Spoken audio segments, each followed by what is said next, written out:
All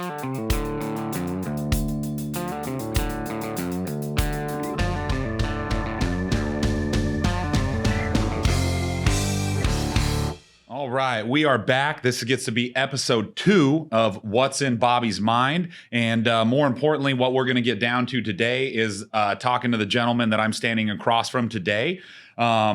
I'm a firm believer that everything in life is just a quest for knowledge. You're continuing to learn every single day. Nobody jumps out of the gate with the end all be all. We're not in the Matrix. I can't upload knowledge yet. I hope Elon gets us there, but it's not happening. We don't have Neuralink today. So what I've leaned on in the past is mentors. There is people that have helped you out get to where you're going in life, and it's shortcuts, right? To me, mentors are really cheat codes in this industry. They're the ones that give you the life hacks so that you don't have to go through the bad experience to kind of learn the hard way.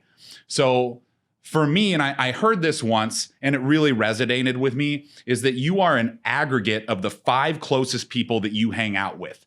So for people listening out there, really check yourself and think about that. And it's true. And I thought about the 5 closest friends I had, how much money they made, the situations they were in, and we were all relatively baselined, right? Mm-hmm.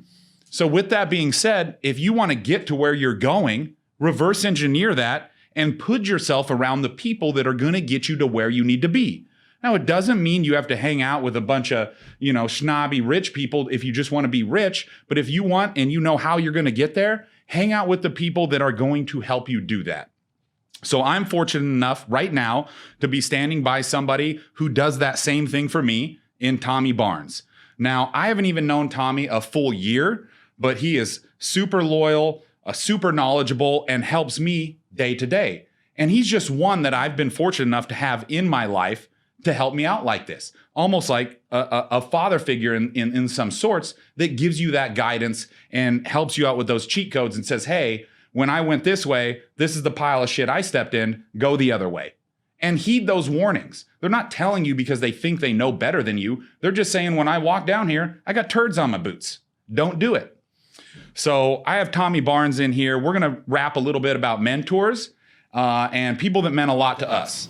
Well, first of all, thanks for the intro. I'm not sure I agree with all the ways you describe me, but thanks for trying. What I always say about people we surround ourselves with. A lot of what we have learned, and will learn in this industry comes from our networks. Mm-hmm. And I'm very fortunate to have, back to your previous points, a strong network of people that have been around me that have frankly taught me more than I could ever have learned on my own and continue to every mm-hmm. single day. And a lot of what they're teaching you is not what they did, it's what they didn't do. Mm-hmm. And a lot of those messages can be teased out in your conversations, and it really, really goes a long way. And another thing that's important is when you look at the folks in your network you're learning from, having a diverse network is very good because mm-hmm. it allows you to listen and challenge different perspectives and ways you hear things.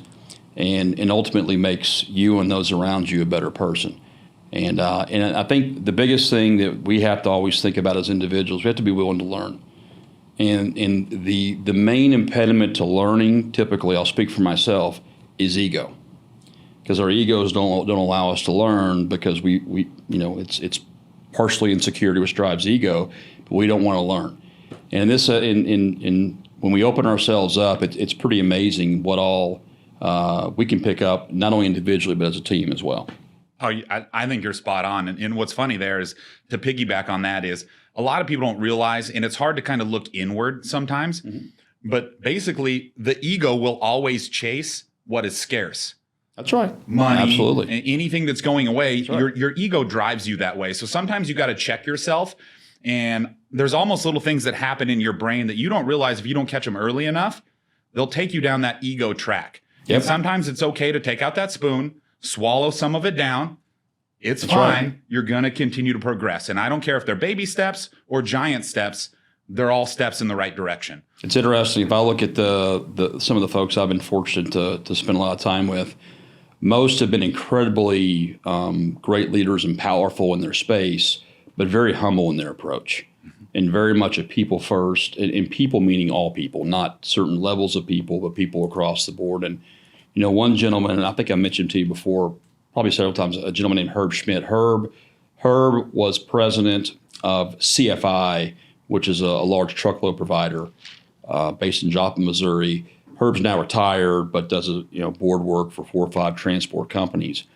But Herb always impressed me with the way he worked with and approached his different team members.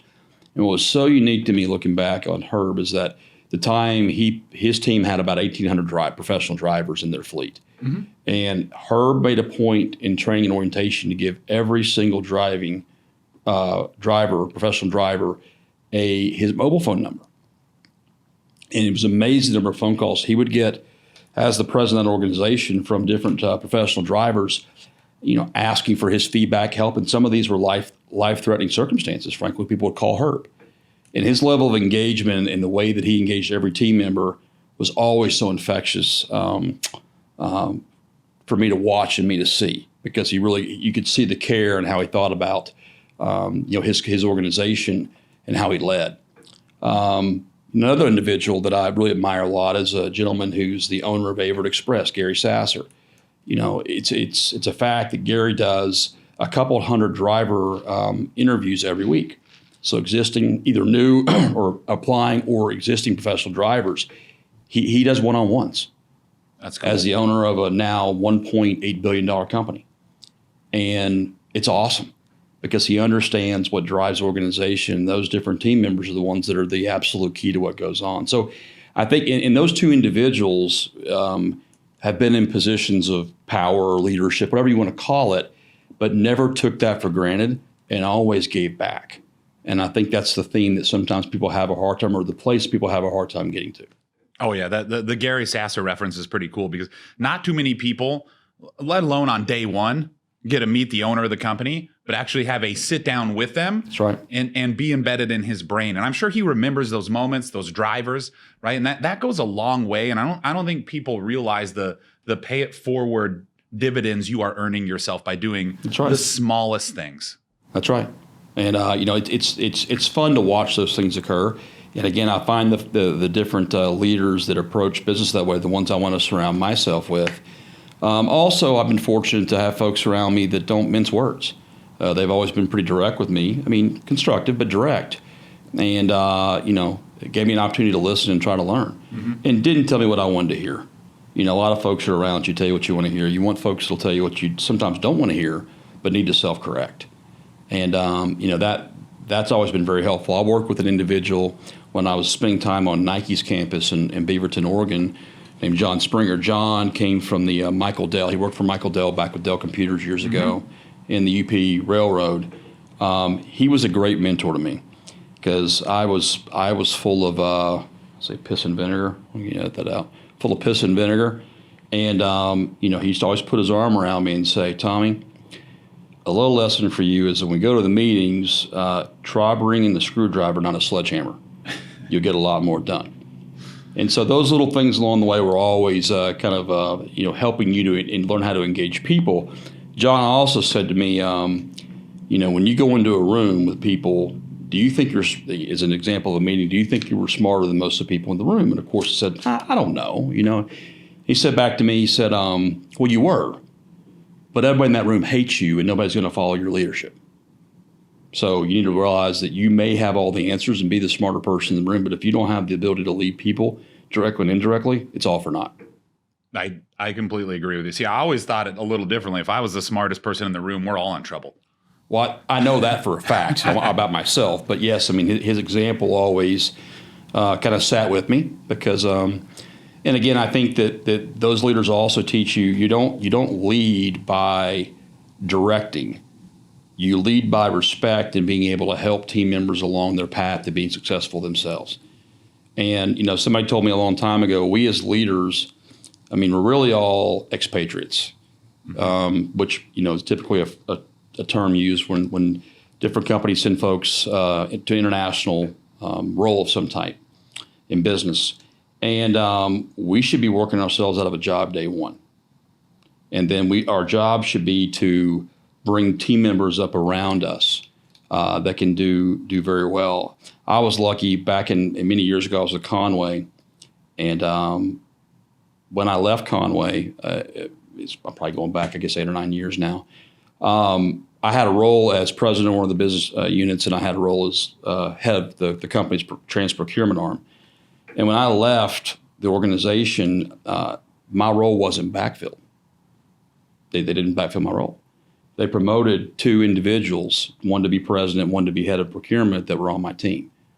And I went home that night and I cried, because it was it was a really special moment for me, because your first intuition is to say, hey, listen, ego says that they didn't backfill your role, therefore you must not have been valuable.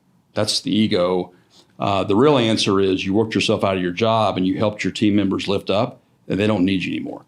And that was what I always said. That, I think, is a great example of leadership, and I have a lot of other examples in my life. But going the other way, that's kind of how I think about it. No, and I couldn't agree more with you there. And honestly, I've kind of seen it just working with you and around you in the last 6 or 7 months.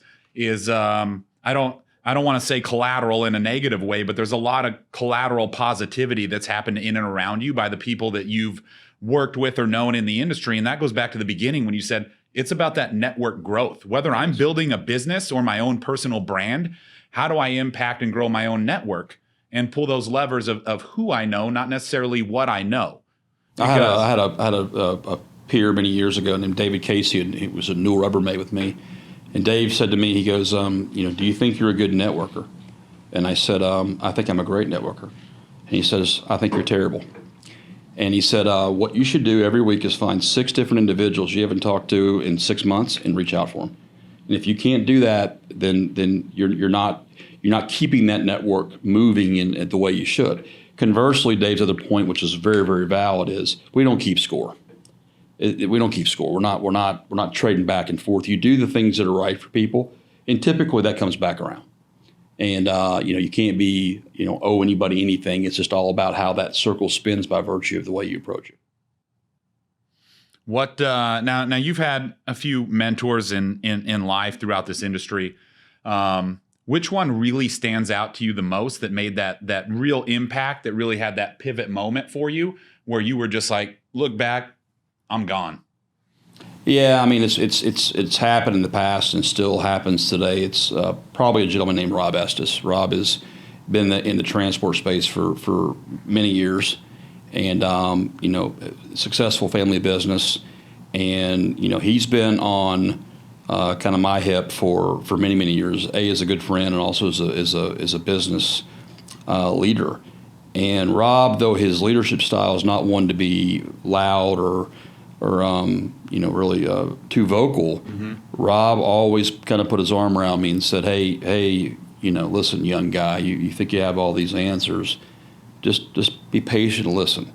And again, he was always a calming influence for me. And to this day, I don't make a professional decision or personal in many cases without consulting with Rob. Mm-hmm. His demeanor is such where he knows how to work me through to the right place selfishly, and so that usually can mean some better results. No, I couldn't agree with you more. Now, I don't have a very tight relationship with Rob, if any at all, but I did have the benefit of meeting him. And as he is what he is, he's a billionaire in this space. He's built an amazing company, and you can walk up to him and talk to him no different than you could any stranger on the street. And it's actually a cool, humbling. He doesn't look at you any differently. And that I thought was pretty neat. He would be horribly offended if you called him a billionaire. No, he would. He doesn't like that. He doesn't project that. And though he and his family have done very well with the organization, he's not one to want to be thought of that way. You know why my favorite part about that is? Because I think if he goes, I'm this, I've separated myself from everybody else that I've been around, and I'd rather be with those people than have this tag of, oh, you're a billionaire and treated differently. Well, I just want to be like everybody else. It's who he surrounds himself with. Yeah. So he surrounds himself with people that have similar values. And and that's why he's grounded the way that he is, and his whole family is really that way. And it's also a good way to grow your business because they were always very thrifty and efficient in how they ran the business. They were never overdoing or overspending things because they felt like they could. Yep. All right. So we've kind of talked about who's impacted you, who's been your mentor, right? But now we're in the Starbucks drive-through. How do you pay it forward? What do you do now that you know? Because I'm sure you said earlier, younger in life, you were full of piss and vinegar. You dropped the screwdriver. You brought the sledgehammer. That doesn't tell me at that time you were mentoring anybody but yourself. So at what point were you able to kind of give back to that community that gave to you? And what do you look for now, right, as like little flags where you're like, time out, help time? Well, I've accrued in this, so every year is more beneficial. I just accrue more mistakes. And I have always believed that you fail and you fail fast, and then you pivot and you recognize a mistake. And it sounds cliche, but it's very true. That's how you operate. I go back to kind of what I said before. I think the best thing I can do for a lot of folks, over the last 10 years I've had, or really 20, some great experiences, been around great people. It's not what I've done; it's what I haven't done. And I'm able to go out and talk to individuals and say, hey, listen, let's think about things these ways. And no secret, experience gives you the ability to see 4 or 5 blocks ahead. A car crash is going to happen in 10 minutes. You just got to be able to clearly and accurately talk through what that means and how it's going to impact people and what you should do about it. And I think that's really how I think about how you try to work with different people. And let's also call it what it is. We want to work with people we like. Mm-hmm. It's pretty basic concept. I mean, there is a no asshole rule. Mm-hmm. Right? Generally not. Listen, guilty as charged for my moments that I still have, but we all want to get along and respect the people we work with, and we want to have fun doing it. And to me, if you can spend time with people, and I find myself more. I had a kid come to me the other day who's a young freight broker, just asking me questions about the industry. It was cool to give him some feedback that he asked. And what's even better is when I see if he can take some of that and tease out different things that help, it makes him better. That is real excitement for me. That is really cool. So that's kind of the way that I think about it. Yep. And I think you do a good job with that, because I've noticed just the way you've interacted with me is you'll give me advice, but you're not giving me the instructions to complete the puzzle. It's just giving me a sense of direction on where to go, but I still have to complete and do that journey myself, which is the most rewarding part. You're helping me, but not to the point that I feel like I didn't do it. Well, you're learning as you go, and so I think as you get older, I'm talking to myself, I think it becomes a function of you get more patient wanting to see somebody help themselves figure out the outcome, not doing it for them, which won't scale, and it doesn't help that individual at all. And actually, if you go do that, those individuals around you resent you. So you have to be able to and by the way, a lot of times when I see things, I don't know what the answer is. I'm just saying, hey, I think, I see these 3 things, and then you're able to quickly fill in all the blanks by virtue of your experience and your knowledge. And so for me, and it really kind of gets back into just communication. I mean, you can't, this world today has got a lot of passive aggressive behavior. You sit down, you look each other in the eye, and you talk about things, or you're talking, a lot of times via mobile, but you're talking about things. That's how you work through them every single day. Amen. We all have good days and bad days. Last week, you're like, man, something's wrong with you. You're acting weird. And that's almost bothered me last week. And again, by communicating, it makes the whole entire group better. Well, that's just me, because I have more EQ than IQ. That's why Mama said if I had a brain, I'd be dangerous. But, I don't, so I'm not. So I'm pretty non-threatening. But I do love chopping it up with you, bringing people in. Hopefully we have many more podcasts. I'd like to get one done once a month with you, TB. You're very knowledgeable on the industry. You've kind of worked on both sides like me. And I think we can share a lot of what we know or learned or anything like that with the greater audience. So I appreciate you being one of my mentors. I hope to find many more down the road because I love hacks and cheat codes. It gets me to where I want to go a little faster. So I hope you folks tuned in. You can now tune out. I hope this was somewhat entertaining. I got to learn a little bit from you about some of your mentors and things I didn't know about. So thanks for having me. Pleasure's mine. Because you bailed me out, I owe you now. I'm going to go get you that Blanton's. I'm good, man. We're going to sign off.